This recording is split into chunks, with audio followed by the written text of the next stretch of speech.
by medical school's definition, your brain is fully developed after, like it stops developing when you're 30.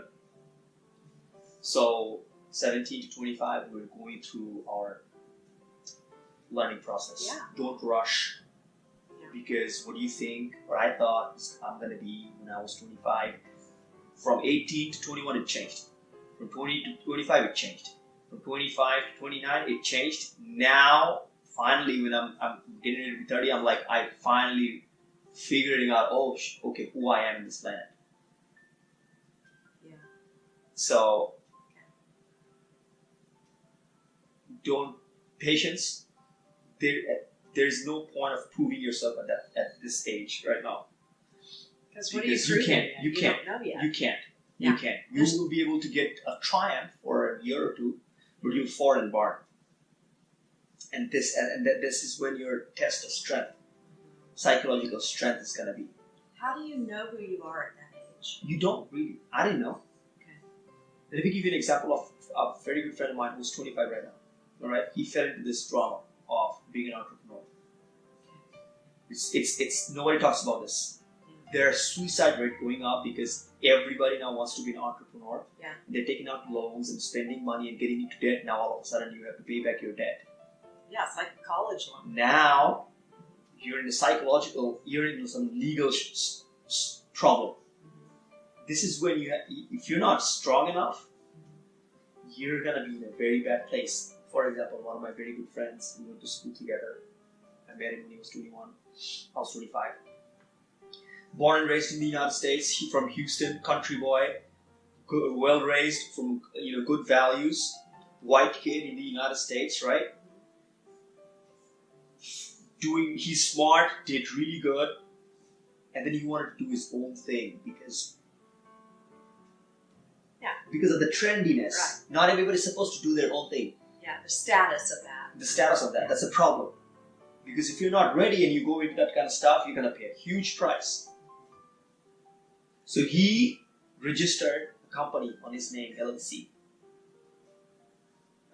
Okay? Yeah. The first one, they spent a bunch of money, didn't work out. Network marketing, he registered his name. Now it's legal. All of a sudden, he took out a little loan, bought a computer to do his thing. Yeah. Burn, crash and burn. Now he has all this debt under Wait 1 second. That was not the first mistake that he made. He went to South Carolina. He had a great job at a car dealership. So doing sales, making good money. Now all of a sudden, that status, another friend of his comes in and says, you're an entrepreneur kind of guy. You're not. Not everybody's supposed to. It's a lot of stress. If you don't pay the price, you can't be an entrepreneur. Cannot be an entrepreneur because if you're gonna be in debt and you can't handle this stuff by yourself, you're gonna pay a price. It takes time to build something great. What happened? He quit his job to pursue this thing that everybody's talking about. To go build this internet thing that he's gonna build. He left his job, a good job, which was the first mistake. Went to Indianapolis, where the other friend was working, and then they're gonna live together and he's gonna build this program. What an idiot. The other friend didn't quit a job. You quit a job. He quit a job. The other friend didn't. Oh. He sacrificed everything for this. Yeah. And then where did you get that information that you need to sacrifice everything? From the damn internet, which is a lie. Yeah. Which is not realistic. Because if the loan is gonna be on your name, you have to pay for this stuff. So don't get your advice from the internet. No. Get it from people who have actually done this stuff. Yeah, right.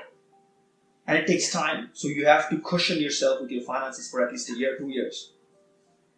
Totally get that. Then, he's trying to do this. He could have done it by himself. Why did you have to go and get another partner? Then he goes to Chicago, does Uber. He's a graduate, has a college degree, does Uber. Make good money, but you're doing an Uber. Makes good money, really good money. Then he comes here, goes back to Houston. Tall, handsome, blue eyes, alright? Crashed and burned. His mom and dad kicked him out from his house. He came over to Dallas. He worked for me on that store that I was working on. this white 6-foot kid working for a 5'2" immigrant kid who doesn't just came out of nowhere. Worked for me for 2 months. Was my roommate. Couldn't pay for his apartment. He realized that he had to take a job and pay his price because he couldn't afford to live in that apartment. It was on my lease, it was on my name. So I told him, like, you need to go handle your business. Tough love, bro. So when you say you need to go handle your business, what does that mean? I mean, were you saying you can't live here anymore? You can't live here anymore. Okay, because he wasn't paying rent. You can't afford to pay rent, and then I know what he's going through. He was going through that emotional process. Yeah. He needs to spend time by himself now. Nobody can help him. Figure it out. Yeah, because he's not going to listen to anybody right now. Nothing is going to register in his brain. Yeah. But the funny thing is, American, right? Born here, raised here. Yeah. If he gets into that position and struggles like that, homeless, can he survive? He has to survive. What, he's going to die now? But the thing is, I wanted to give that context to that.